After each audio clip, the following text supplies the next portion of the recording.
আল্লাহ পাক আজকে আপনাকে হয়তো 1 কোটি টাকা দিয়েছেন, কালকে আল্লাহ না করুক 1000 টাকার জন্য মানুষের কাছে হাত পাততে বাধ্য করতে পারেন আল্লাহ পাক। এমনও কিন্তু দিন আসতে পারে, দিন সবার সবসময় সমান থাকে না।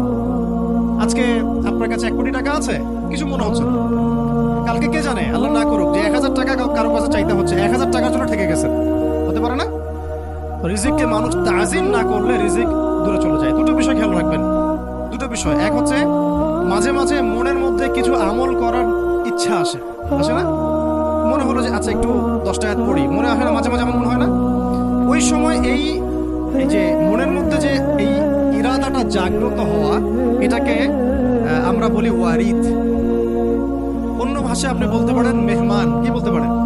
এটা আল্লাহর পক্ষ থেকে আপনার কলবের মধ্যে মেহমান হিসেবে এসেছে। এখন আপনি যদি আমলটা করেন, সেই মেহমান বারবার আপনার কলবে আসবে। যদি আপনি ওই সময় আমলটা না করেন, মেহমান চলে যাবে, মেহমান অসম্মানিত হলে পরে আর আসবে না। একইভাবে রিজিক আল্লাহ পাক দিয়েছেন, এর তাজিম যদি করতে পারেন রিজিক বেশি আসবে। রিজিকের তাজিম সম্মান করতে না পারলে রিজিক আসবে না, বেশি কমে যাবে।